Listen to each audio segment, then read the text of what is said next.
Ayo lanjut.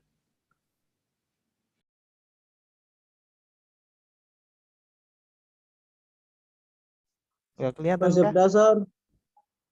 Ya, yang poin 2 aja langsung. Least count atau cacah terkecil.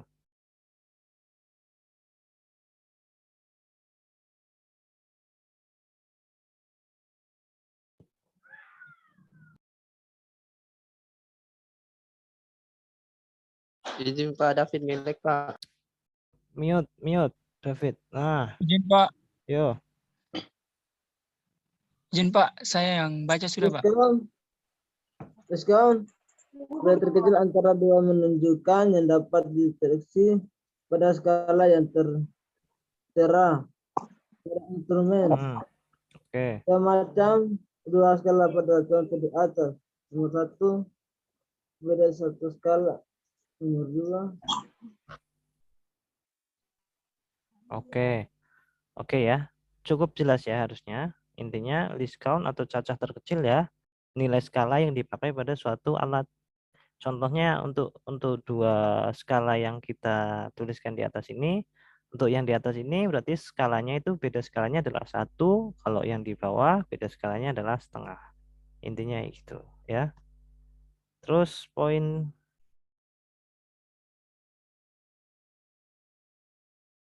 poin 3, sensitivity.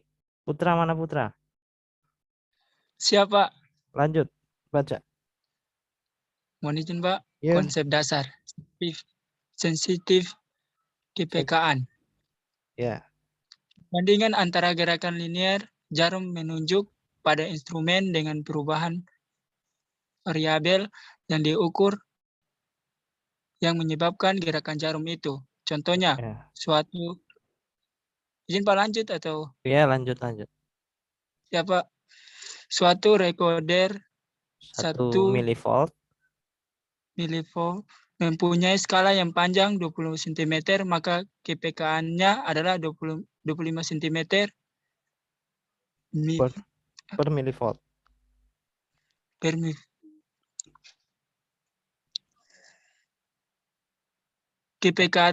GPK-an alat ukur dapat digambar sebagai berikut. Oke. Cukup. Terima kasih Putra. Jadi intinya sensitivity atau kepekaan adalah suatu perbandingan antara gerakan linear dari jarum penunjuk pada suatu alat ya, pada suatu alat ukur atau instrumen dibandingkan dengan suatu atau perubahan variabel yang diukur. Di sini dicontohkan kita punya dua alat ukur. Satu namanya alat ukur A dan satunya alat ukur B. Kedua alat ukur ini sama-sama digunakan untuk mengukur objek yang sama, yaitu sebesar misalkan di sini delta X ya. Misalkan panjangnya delta X, mengukur objek sepanjang delta X. Nah, karena sensitivitasnya berbeda, otomatis kan berarti pembacaan skala pada alat A dan alat B itu beda ya. Otomatis beda. Nah, ketika kalian ingin menghitung kepekaannya atau sensitivitas dari masing-masing alat ini, baik itu untuk A maupun untuk B, yaudah tinggal bagi aja. Tadi kan rumusnya apa? Rumusnya tinggal dibagi apa ini? Hasil ukurnya dibagi dengan skala yang diukur. Contohnya, misalkan untuk alat ukur A ini kita tahu kan pembacaan skalanya untuk alat A adalah sebesar delta Y. Tinggal dibagi dengan objeknya, objek yang diukur itu adalah sebesar delta X. Ya udah berarti ketika kalian menghitung kepekaan ataupun sensitivity dari alat ukur A ini berarti tinggal membagi delta YA dibagi delta X. Begitupun untuk yang B sama rumusnya. Tinggal nilainya diganti untuk yang pembacaan skalanya kan beda nih. Kalau yang A delta YA, kalau yang B delta YB. Berarti tinggal delta YB dibagi delta X. Sudah, intinya gitu. Sensitivitas atau kepekaan. Kita lanjut ke keempat, histeresis. Muhammad Fahmi, monitor. Siap, Pak. Bentar, bentar. Ini yang tadi layarnya nggak bisa itu ya? Oh ini Siap, ada. sudah kelihatan, Pak. Sudah kelihatan. Oke. Siap, Pak. Oke. Tolong dibaca dulu. Siap, Pak. Izin, Pak. Yo. Histeresis Hysteresis. Ya. atau histerisis. Mm-mm. Penyimpangan yang timbul sewaktu melakukan pengukuran secara kontinu dari Mm-mm. dua arah berlawanan atau dari atas ke bawah lalu dari bawah ke atas. Mm-mm. Histeris disebabkan pada umumnya oleh adanya deformasi elastis atau efek termal pada komponen mekanisme alat ukur. Oke. Contoh, ukuran jam ukur. Oke. Oke. Jadi sifat yang keempat yang sering kita jumpai di alat ukur atau instrumen itu adalah namanya histeresis. Gampangannya kayak gini. Ketika histeresis ini adalah suatu penyimpangan yang timbul pada saat kalian melakukan pengukuran secara kontinu. Misal nih, kalian ingin mengukur kerataan suatu meja, misal. Kalian ingin mengukur meja ini kerataannya seberapa.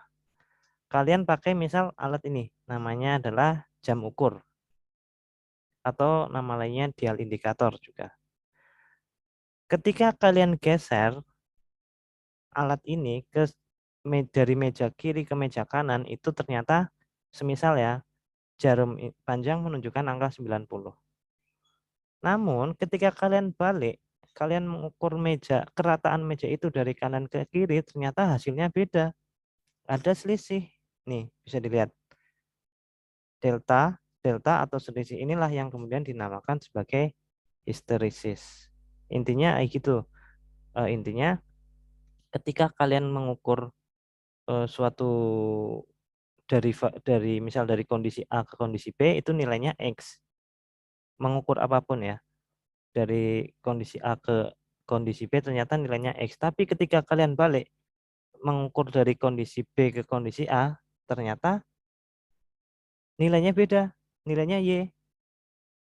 Itu namanya alat atau instrumen itu mengalami histeresis. Ada yang belum paham terkait ini? Halo, halo? Siapa? Siapa? Oke. Buat gambaran perbandingannya kayak gini. Kalian ngukur panjang buku ya. Ujung buku itu ada ujung A ke ujung B. Ketika kalian menggunakan alat mengukur panjang A ke panjang B itu 10 cm, harusnya ketika kalian ukur dari B ke A itu panjangnya berapa? Harusnya panjangnya berapa? Matias, monitor Matias.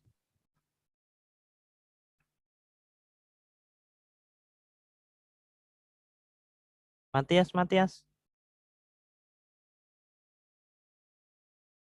Matias Fatubun, monitor.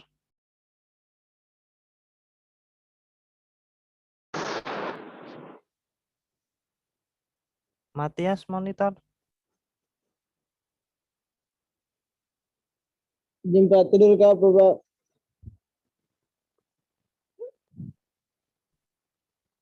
Siapa ini? Rizky, ada Rizky. Siapa? Oke. Paham nggak histeresis?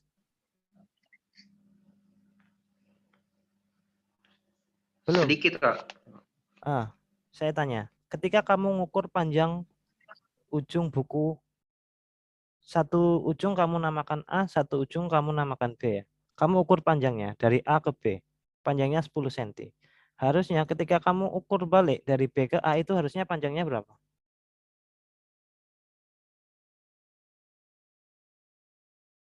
Halo Rizky?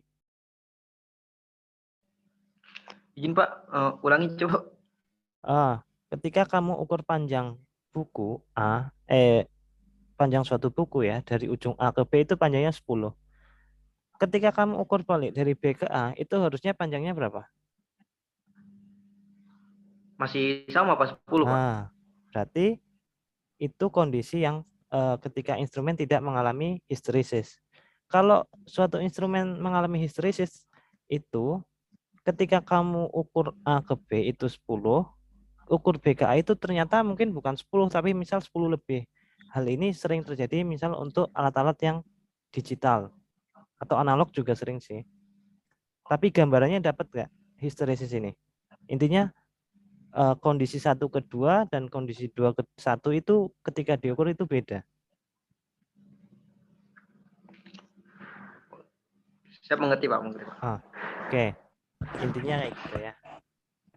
Nanti bisa kalian lebih detail di slide. Kalian coba pelajari. Kita lanjut poin kelima. Rizky lanjut aja. Siapa? Dilanjut. Mohon izin Pak. Yo. 5. Passivity Hmm. atau kepasifan atau kelambanan reaksi.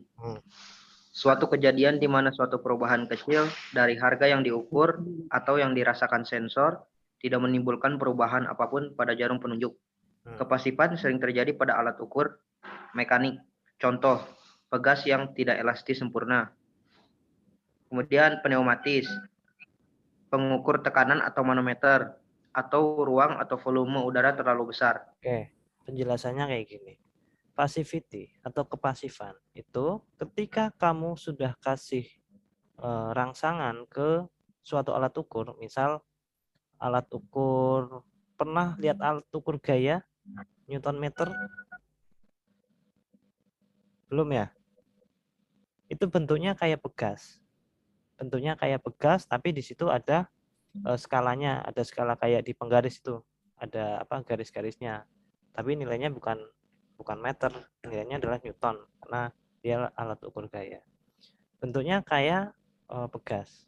Ketika kamu kasih beban ke pegas, itu harusnya pegas bereaksi enggak, Rizky? Siapa? Kalau kamu kasih beban ke suatu pegas, harusnya pegas itu bereaksi enggak? Siap bereaksi, Pak. Bereaksinya dengan cara? Karena tertekan jadi lebih panjang atau lebih pendek? Lebih pendek, Pak. Konsepnya jangan pegas itu ditekan, tapi pegas itu ditarik. Konsepnya pegas itu ditarik. Oh, izin Pak, kalau ditarik lebih panjang, Pak. Oke, konsepnya ketika pegas itu ditarik, berarti ketika kamu kasih beban, pegas menjadi lebih panjang. Lah, passivity ini dikatakan terjadi pada suatu alat ukur ketika alat ukur itu sudah kamu kasih beban, tapi dia tidak menunjukkan adanya reaksi tersebut. Paham? Dimas, siapa? Rizky. Siap, paham, Pak. Dia sama sekali nggak ada reaksi menjadi lebih panjang. Sehingga alat itu dinamakan atau mengalami yang namanya kepasifan atau kelambanan reaksi. Contohnya ini sudah tadi dijelaskan terkait dengan pegas yang tidak elastis sempurna. Contohnya itu ya. Kita lanjut ke poin selanjutnya adalah terkait shifting. Ada Dimas? Monitor Dimas? Ya, Pak. Lanjut Dimas. Ya, Pak. Poin 6. 6. Ya, Pak. Shifting, pergeseran. Oke. Suatu kejadian di mana terjadi perubahan harga yang ditunjukkan pada skala sedang. Sesungguhnya sensor tidak mengisyaratkan perubahan. Oke. Contoh, sering terjadi pada alat ukur pengubah elektrik digital, di mana perubahan kecil pada temperatur dapat mempengaruhi sifat-sifat komponen elektroniknya. Oke, ini 7. Itu nanti saya jelaskan dulu. Siapa? Jadi penjelasannya gini, ini hampir bisa kita ibaratkan seperti kebalikannya sih tadi passivity. Kalau yang ini itu sensornya tidak kita kasih rangsangan, tidak bisa kasih beban, tapi tiba-tiba alatnya itu menunjukkan pergeseran alat, gampangnya gini lah. Kita nggak ngasih beban ke timbangan, tapi timbangan itu menunjuk ke suatu skala. Nah, inilah yang disebut dengan shifting atau pergeseran. Kita nggak ngasih beban apa-apa kok, kita nggak ngasih berat apapun kok, timbangan itu bisa menunjukkan suatu skala atau suatu nilai tertentu. Contohnya sudah disebutkan atau dibaca oleh Dimas tadi, ini sering terjadi pada alat-alat ukur pengubah elektrik digital, yang mana biasanya ketika alat-alat ukur elektrik digital ini ketika ada sedikit temperatur ataupun ada sedikit misal sifat magnetiknya, ada sedikit pengaruh sifat magnet, itu akan mempengaruhi komponen elektronik yang ada di dalamnya, sehingga alat ukur itu walaupun dia tidak diberikan beban, tidak diberikan istilahnya rangsangan, tapi dia menunjukkan ke suatu nilai skala. Kebalikannya dari yang tadi, yang passivity. Kemudian poin 7. Poin 7 saya minta masih lanjut Dimas. Apa? Mas. Siapa? Mohon izin. 7. Zero stability. Kestabilan 0. Kemampuan alat ukur menunjukkan posisi 0 jika dikembalikan pada posisi semula atau waktu diambil seketika. Kestabilan 0 ditentukan oleh keausan dan erat hubungannya dengan histerisis. Jadi intinya untuk istilah zero stability ini atau kestabilan 0 yaitu adalah kemampuan alat ukur untuk menunjukkan posisi 0. Walaupun nanti dia dikasih beban, suatu beban, tapi ketika beban itu dilepas, maka posisinya harus kembali ke awal lagi, yaitu kembali ke 0 lagi.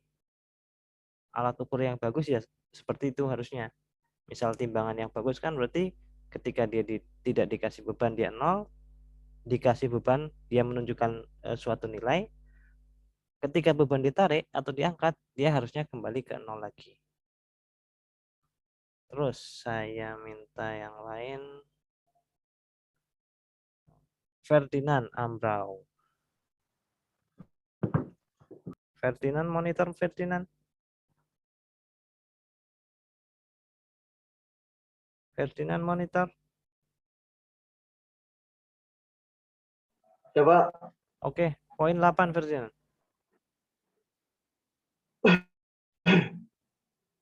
Coba.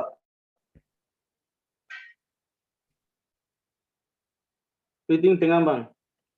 Apabila jarum penunjuk selalu berubah pada posisi bergetar, disebabkan oleh terlalu pekanya alat ukur untuk memasukkan perubahannya yang kecil pada sensor. Oke. Floating atau pengambangan.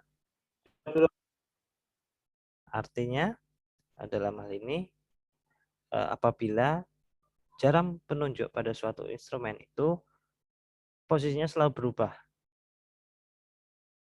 Kenapa selalu berubah? Artinya dia tidak tetap pada suatu nilai, karena di sini disebabkan karena terlalu pekanya, terlalu sensitifnya sensor dari suatu alat ukur, sehingga hanya karena misal getaran yang kecil saja, maka alat itu akan menangkap, akan memberikan respon. Dia menangkap sinyal dari suatu sensor itu, sensornya sangat sensitif, walaupun getarannya kecil, tapi dia bisa terukur oleh alat ukur ini. Intinya,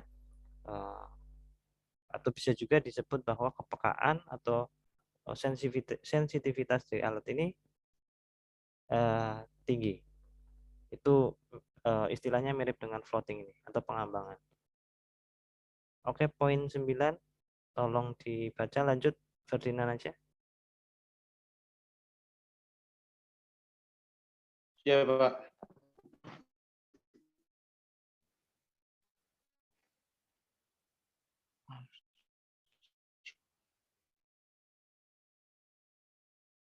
Halo Ferdinand. Acuerdi ketelitian.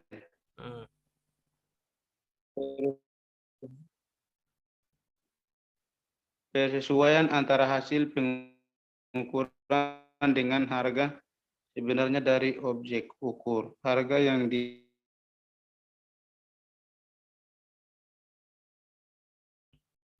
Oke, saya lanjutkan aja. Oke, poin 9 itu adalah terkait dengan akurasi atau ketelitian.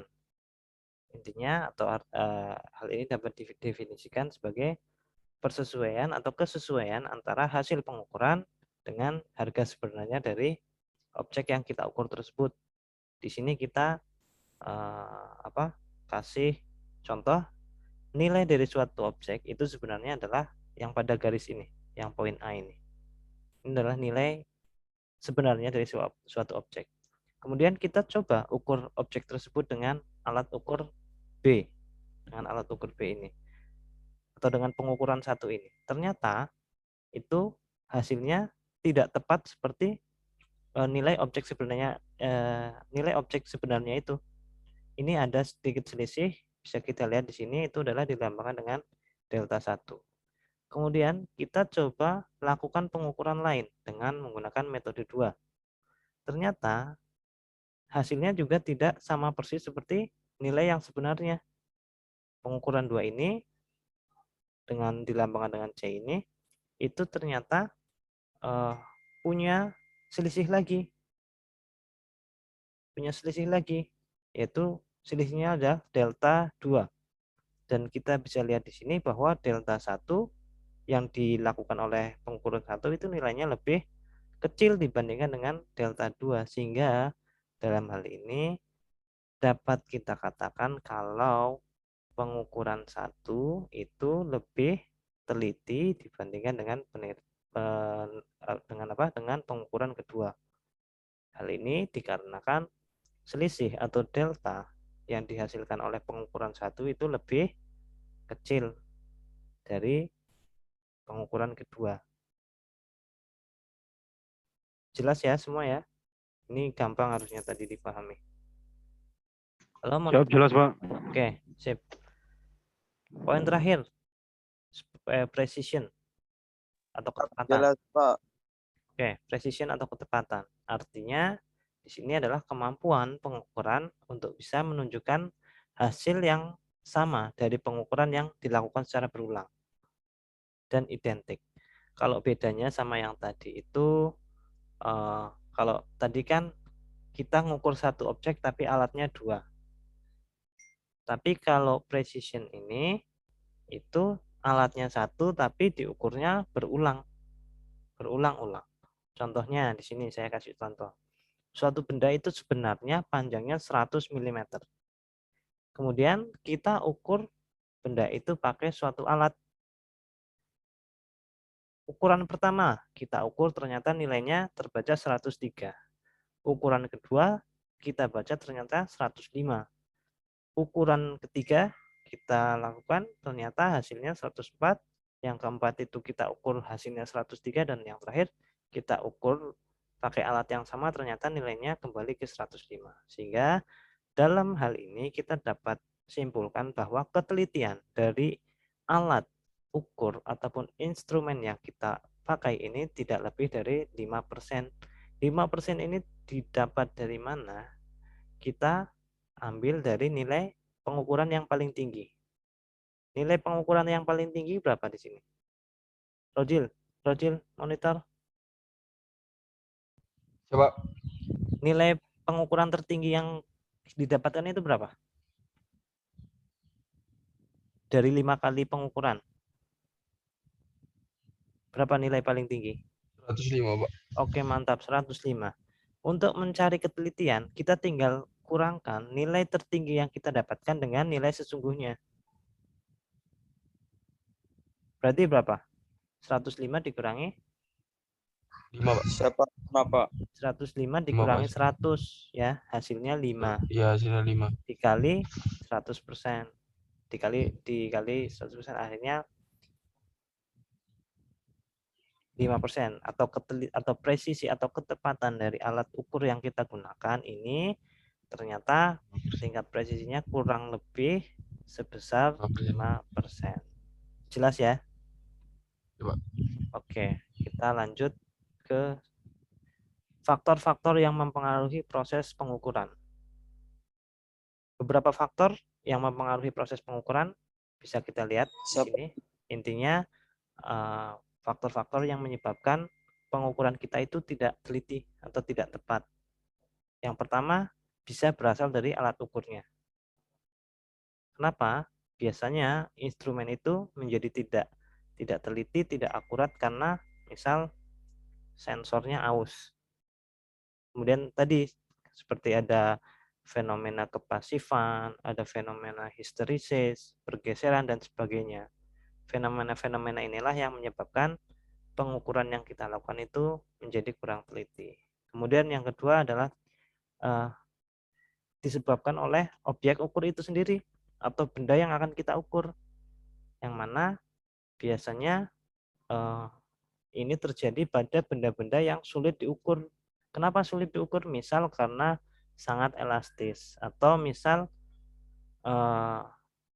benda yang kita ukur itu mudah berdeformasi, sehingga ketika kita ukur, misalkan kita sentuh benda itu pakai alat ukur kita, misal volumenya berubah atau ukurannya berubah, sehingga otomatis ketika dia sangat mudah berdeformasi atau sangat mudah berubah ketika disentuh oleh alat ukur kita, ya otomatis hasil dari ukuran kita pun tidak presisi ya, tidak tepat. Itu alasan yang kedua.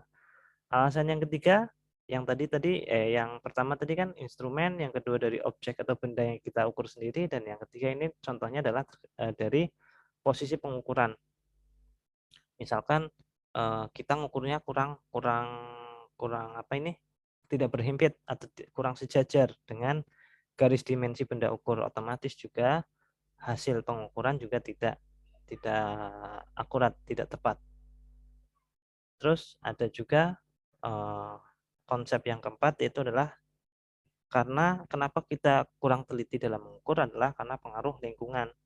Misalkan karena lingkungannya berdebu, gelap, atau karena ada getaran sehingga kita kurang bisa tepat dalam melakukan pengukuran. Atau juga bisa karena pengaruh temperatur juga. Karena kita tahu kalau temperaturnya tinggi maka otomatis itu akan mempengaruhi ke benda ukur ya. Misalkan di sini diutamakan khususnya untuk logam, karena kita tahu logam ketika dia dapat temperatur sangat tinggi maka fasanya akan berubah. Misal sudah padat, dia lama-lama bisa mencair ketika temperaturnya sangat tinggi, sehingga ketika kita melakukan pengukuran otomatis tidak teliti juga hasilnya. Kemudian yang terakhir adalah kenapa kita mengukur kok kurang teliti, kurang tepat. Yang kelima adalah karena kita sendiri, karena faktor manusianya. Misalkan kita nggak punya skill, kita nggak punya pengalaman, cara pengukurannya salah, itu juga menyebabkan pengukuran kurang teliti. Mudah dipahami ya, 5 faktor ini yang menyebabkan pengukuran tidak teliti. Halo? Ya, Pak. Oke, ada 5 ya. Instrumen, objek, lingkungan, manusia, sama posisi pengukuran. Oke. Sekarang kita masuk ke sistem metrik. Tolong gantian baca Antonius.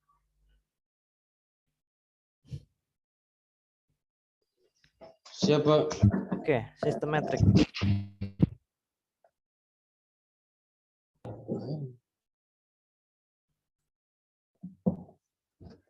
Ini Pak, baca yang mana Pak? Sistem metrik. Siapa? Yo. Untuk menyatakan nilai suatu besaran hasil pengukuran supaya dapat dia mengerti kelayak umum, maka kita memerlukan suatu satuan baku. Oke, terus metode untuk menyatakan suatu baku satuan kurung baku standar. Ada berbagai cara. Standar ada berbagai cara, misalnya 2. dikenal luas adalah A. Satuan MKS, Oke, buka kurun, meter, kilogram, sekon, atau disebut juga sistem metrik. Dan yang kedua adalah satuan CGS satuan sentimeter, diagram atau sekon, atau sering disebut atau juga sebagai Gaussian ya. Jadi sistem metrik ini dalam sistem metrik ini adalah satuan-satuan yang yang disetujui atau digunakan secara internasional. Dalam hal ini khususnya untuk satuan MKS ya. MKS itu maksudnya meter kilogram sekon. Kenapa cuma meter kilogram sekon? Karena dulu awalnya ya ini yang disepakati secara bersama. Untuk mengukur panjang ya satuannya meter, untuk mengukur berat satuannya kilogram, dan untuk mengukur waktu satuannya sekon. Dulu awalnya hanya 3, kalau sekarang sudah ada berapa? Ada tahukah besaran pokok? Rizky, monitor.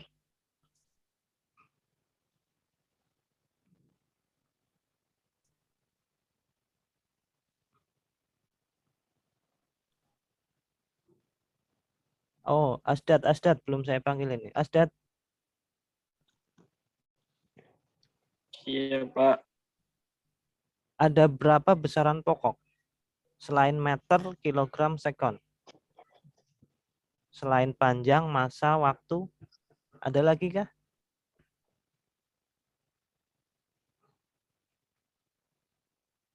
Asdad,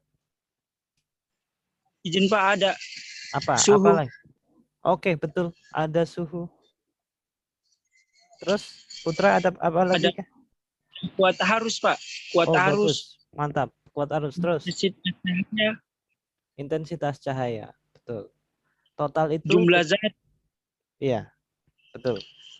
Besaran pokok itu ada 7.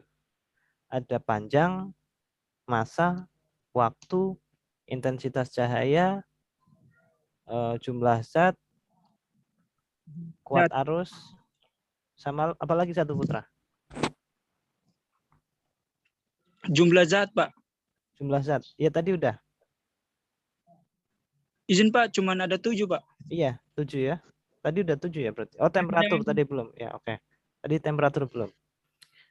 Yang disebut sistem metrik ini ya ini sebenarnya satuan MKS ini, karena dulu baru yang disepakati baru 3, maka sistem metrik zaman dulu itu cuma meter, kilogram, sekon, cuma panjang, massa, waktu.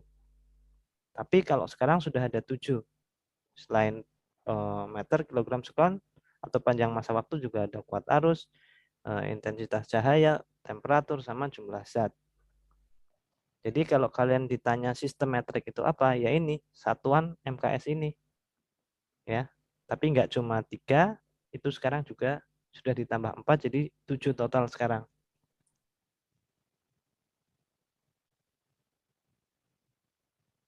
Coba Putra, lanjut Putra. Siapa? Mohon izin, Pak. Sistem metrik. Mm-mm. Sistem MKS atau sistem metrik menggunakan satuan meter untuk panjang, kilogram untuk massa benda, dan detik, sekon untuk waktu.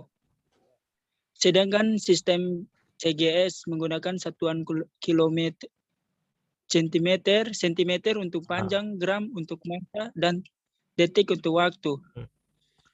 Sistem British menggunakan satuan feet untuk panjang, slug untuk massa, dan detik untuk waktu. Pilihan sistem mana yang digunakan dalam hal ini tidak ada keharusan, namun sistem MKS yang banyak digunakan secara luas. Izin Pak, sudah.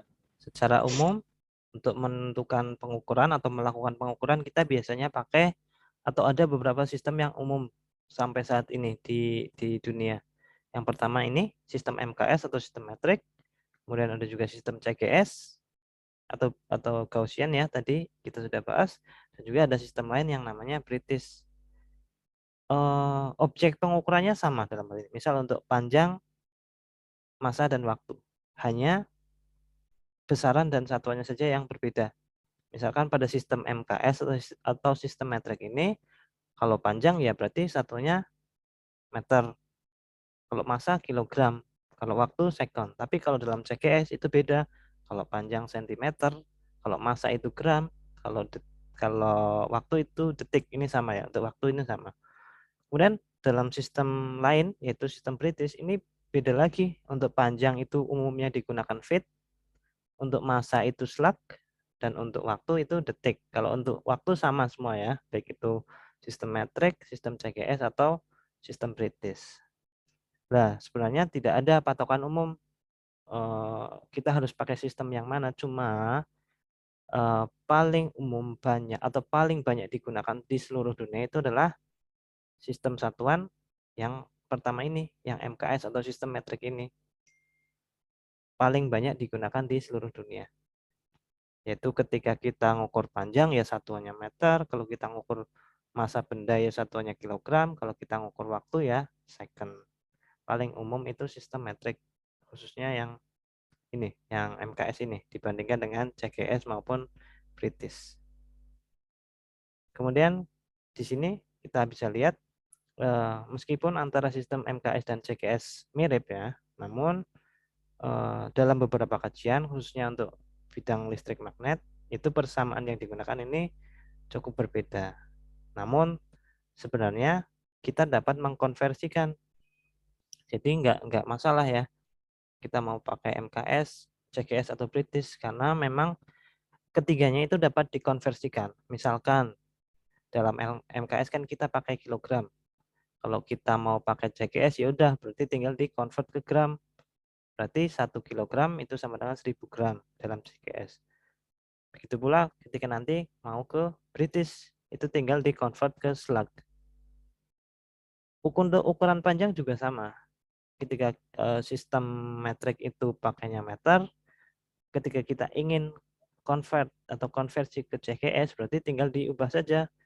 Karena di MKS pakai meter, berarti ketika kita convert atau konversi ke CGS berarti nilainya tinggal 100 cm.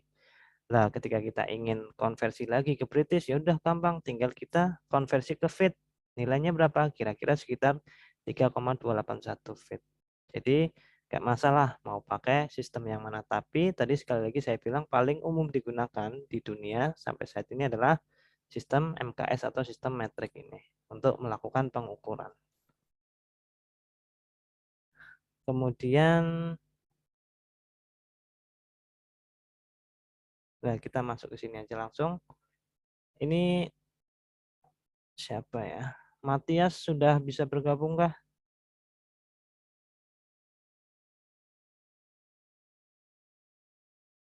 Oh, Gusti Izin aja. Pak, dia Gusti aja ini. Gusti Hukubun. Monitor Gusti. Siapa? Tolong dibaca Gusti. Coba. Mohon izin Pak. Yo.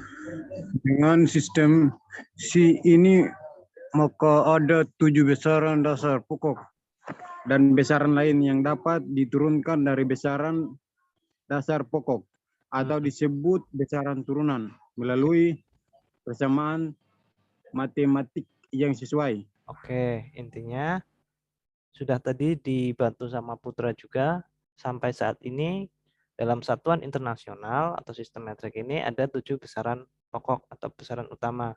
Itu ada panjang, massa, waktu, suhu, jumlah zat, arus listrik sampai dengan intensitas cahaya.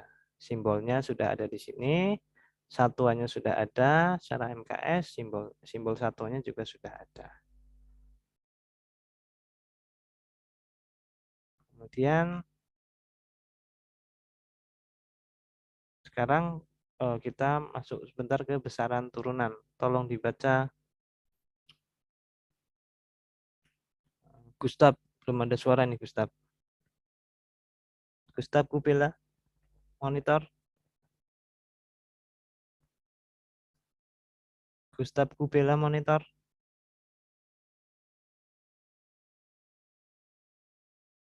Gustaf Kupila. Siapa? Tolong dibaca Gustaf.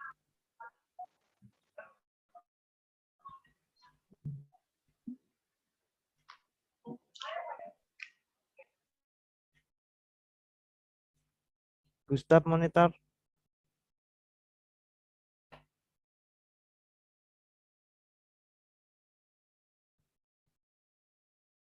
Izin Pak, jaringannya sedikit Oh, nge-lag Pak. oke.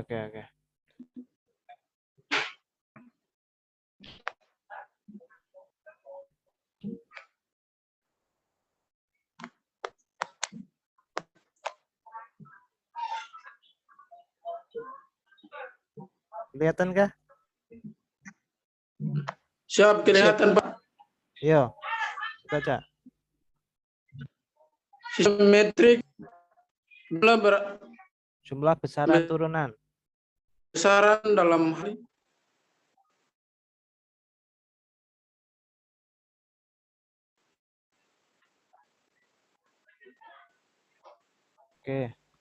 Oke, saya cover aja nggak apa udah. Makasih Gustaf.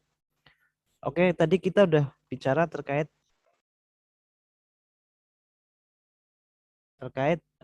besaran pokok.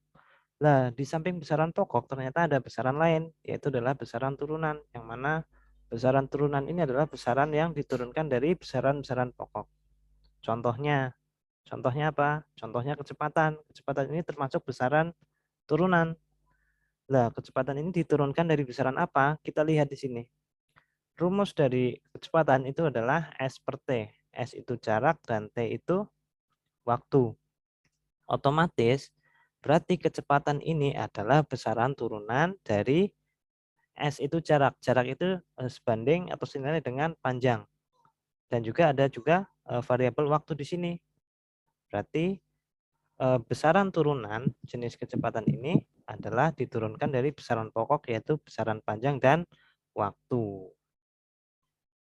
Kemudian ada besaran lain, besaran turunan lain. Contohnya adalah rapat massa. Rapat massa adalah termasuk dari besaran turunan. Dia diturunkan dari besaran apa? Tentunya dari besaran pokok.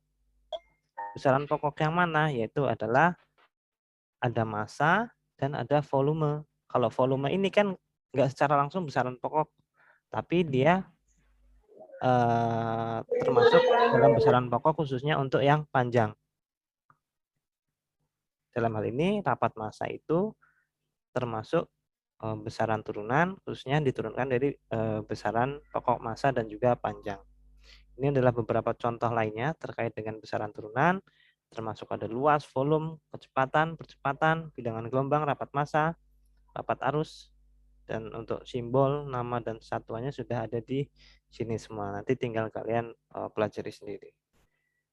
Kemudian terkait dengan standar panjang, ya. Standar panjang di sini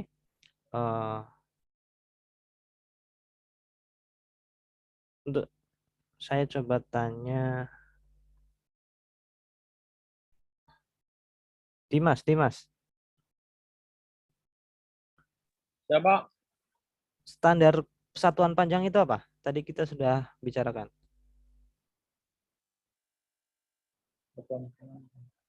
Panjang itu Sentimeter, Pak. itu ya, tapi itu CGS ya. Kalau sistem metriknya satuannya adalah Meter, Pak. meter. Oke, betul. Kalau panjang itu satuannya adalah meter. Yang mana di sini nilai 1 meter ini berasal dari mana? Ternyata diperoleh dari ini. Dari suatu konvensi umum. Ini sejarahnya ya. Pada ke-11 tentang berat dan ukuran yang ada di Prancis ini. Dia kesepakatan 1 meter itu nilainya kesepakatan 1 meter. Nilai 1 meter yang sekarang kita peroleh itu adalah berasal dari konferensi ini sebenarnya. Yang mana dia berasal panjang 1 meter ini adalah sebanyak atau bernilai 1.650.763,73 panjang gelombang di dalam ruang hampa udara dari radiasi suatu atom kripton yang mengalami transisi di antara tingkat 2p10 dan 5d5. Ini sebagai tambahan saja untuk kalian, nggak usah di hafalkan. Ini sebagai tambahan informasi saja. Kemudian untuk standar panjang khususnya untuk alat ukur tentunya ada beberapa ya. untuk alat ukur panjang. Misal ada mistar, mikrometer, ada skrup, jangka sorong, dan masih banyak lainnya. Kemudian standar massa. Dalam hal ini satuan massa adalah kilogram, yang mana didefinisikan oleh The International Prototype Kilogram, terbuat dari platinum iridium dan disimpan oleh Biro Internasional untuk Berat dan Ukuran di dekat Paris. Sebenarnya ukuran 1 kilogram yang kita pakai itu adalah ini. Awalnya itu ini kesepakatannya, yaitu terbuat dari platinum iridium. Kemudian ini disepakati menjadi ukuran 1 kilogram yang dipakai secara internasional. Kemudian untuk alat ukur yang digunakan untuk mengukur massa tentunya adalah misal seperti timbangan dan neraca. Oke, untuk pertemuan kali ini saya kira cukup sampai di sini dulu. Saya stop. Siap. Siapa? Kita foto itu dulu ya buat absensi. Tolong kameranya dinyalakan dulu semua.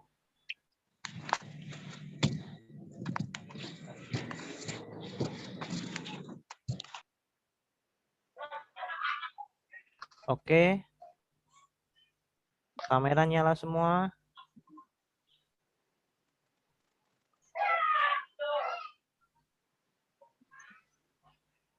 Oke. Oke, sebentar. Oke, aman. Berarti cuma 17 orang ya yang di sini ya. 17 saja sama saya. Berarti cuma 16. Total kalian itu 25. Berarti ada 9 yang nggak ikut. Dari kemarin kayaknya jumlahnya juga segini. Itu kenapa Putra? Yang lain kenapa? Kenapa nggak pada Izin itu? Pak, atas nama Mutalib Latukau, Gusti Kerajaan, Ya. itu HP-nya hilang Pak. Oh, Gusti sama nanti tolong WA saya ya. Nama-namanya kenapa mereka nggak ikut kuliah? Misal tadi. Izin Pak, izin Pak, atas nama Waikel Niki Julu yang tadi sudah masuk cuman jaringan Pak. Tolong di itu ya di WA ke saya ya Putra ya. Siapa? Waikel berarti Mohon tadi sempat izin, masuk tapi jaringan. mohon izin, Pak. Ya, siapa ini? Mohon izin, Pak. Oh iya, Gustaf. Kenapa Gustaf? Atas nama Roger Ratuara, Jumat. Jadi tolong Putra di itu ya, dirangkum semua. Yang nggak ikut itu kenapa laporkan ke saya. Ya. Siapa? Saya tunggu sore ini ya. Siapa? Oke, yang sudah hadir saya ucapkan terima kasih. Untuk kuliah Jumat sore ini cukup sampai di sini dulu. Kita ketemu lagi minggu depan. Selamat sore, selamat siang. Sampai ketemu lagi ya. Assalamualaikum warahmatullahi wabarakatuh. Selamat siang, Pak. Selamat siang, Pak. Waalaikumsalam warahmatullahi wabarakatuh. Selamat siang, Pak. Assalamualaikum warahmatullahi wabarakatuh.